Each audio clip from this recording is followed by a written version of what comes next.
Hi, I'm Sitaraman G and I'm a deputy editor at The Ken. In the time it took for these words to travel from my keyboard to your screen, Donald Trump might have changed his position on tariffs 5 times and named the countries that are, in his words, kissing my ass. It's impossible to keep up with the US president's beautiful, beautiful mind. First the shocking tariffs, then the 90-day pause, and the Mexican standoff with China in between. Not to mention the exemption for smartphones, laptops, and memory chips from China. Nobel Prize-winning economists have their heads in their hands trying to make sense of the Molotov cocktail Trump has thrown at global trade as we've known it for decades. But with Trump, everyone knows always expecting the worst is actually business as usual. What India does and chooses not to over the next few years could alter the course of its economic history. Many commentators have rightly called this India's second 1991 moment. India had its back to the wall then, which made it realize liberalizing its economy was its only shot at escaping a crippling future. There's perhaps a lot more at stake now. The US will not continue to be an all-weather friend to India as it worries about its own economy and lowered status in the global pecking order. Adversarial neighbor China will unleash more of its manufacturing and technological might on the world. So what is India doing? What should India do? That's what we'll be looking at in the Ken's latest premium newsletter, Make India Competitive Again. And the first edition is titled, Make in India is a Tariff-War Sticker Job. One of the first reactions to Trump's tariffs in the Indian media was, let's have more of Make in India. Launched in 2014, months into Narendra Modi's first term as Prime Minister, Make in India was our MAGA, or Make America Great Again, even before Trump claimed MAGA from Ronald Reagan. The rationale behind the calls for stepping up domestic manufacturing is fairly obvious. The pain the US inflicts on China will work to India's advantage, given the wide gulf in tariffs on the Asian giants. This is perhaps prompted by the success India has lately had in assembling smartphones, which are now India's single largest export commodity.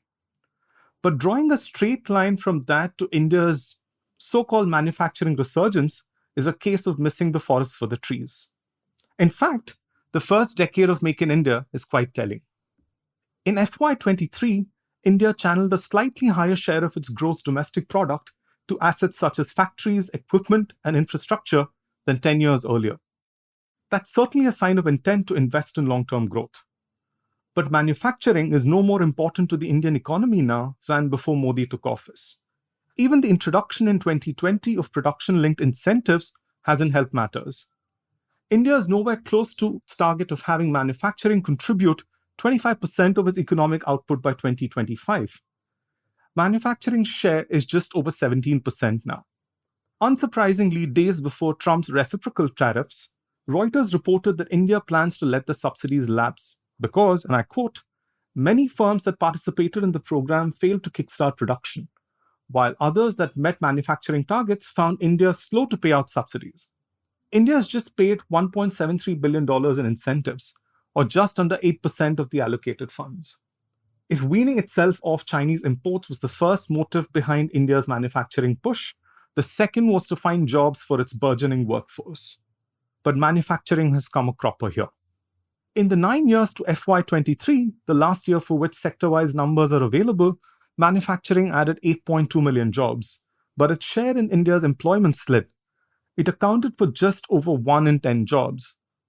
It's no coincidence that the ranks of gig workers making privileged Indians' lives easier by instantly bringing them groceries and doing odd jobs in their homes are swelling.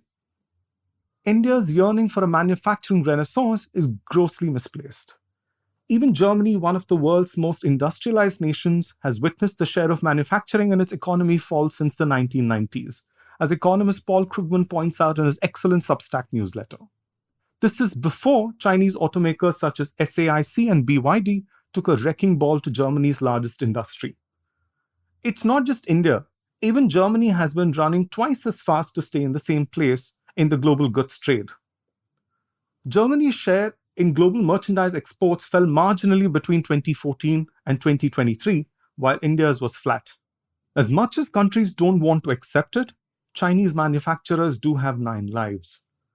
The US wanted to crush Huawei with sanctions, but the company, with ample support from the Chinese government, continues to dominate the global telecom equipment market, has staged a spectacular comeback in smartphones and is making swift advances in artificial intelligence chips. Despite measures by large buyers such as the US and India to cripple Chinese solar panel makers, exports from China increased 13% in 2024. In fact, China was able to use its scale to cut costs and sell its modules cheaper than Indian producers, despite a 40% import duty. Not only did the duty not help local manufacturing, it also hampered the construction of solar farms at the pace India wanted. What's more, just as India thought its incentives for domestic module makers would drive up production capacity, the Joe Biden administration offered them subsidies that were 10 times what India promised. Trump may have torched most of his predecessors' clean energy initiatives, but India's experience in solar panels points to a quandary. Its tariffs can never be high enough to be a deterrent, and its SOPs pale next to those of a developed country just as eager to keep its shop floors humming. Little wonder then that Indian economists, including Montek Singh Ahluwalia, have exhorted India to use this opportunity not to raise tariffs but to slash them instead. But Indian policymakers refuse to see the writing on the wall, which Krugman articulates in the context of the US in his newsletter. He asks, why do people imagine that manufacturing offers ordinary workers good jobs? In part because it used to, not because there's something inherent about working on an assembly line that leads to good wages, but because once upon a time, many manufacturing workers were represented by strong unions. Now they aren't, and manufacturing jobs are nothing special. India's interventions in recent years have at best halted manufacturing's inevitable decline. Of course, there will be silver linings, like the seemingly juicy opportunity in smartphones. But there's only so much production capacity you can wrest from other countries, especially when the global market for handsets is hardly on a tear. After 2 years of decline, smartphone shipments grew 5% in 2024. Even while India continues to press for localization in products of strategic importance, such as semiconductors, it cannot ignore that manufacturing is no savior.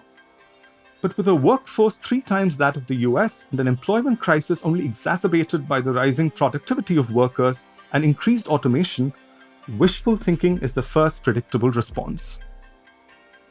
This edition of Make in India Competitive Again was read by Sitaramanji. You can find the full edition on the Ken's website, which is the-ken.com. Rajiv CN is the sound engineer behind the production of this podcast. Check back next week to listen to our team's take in another edition of this newsletter.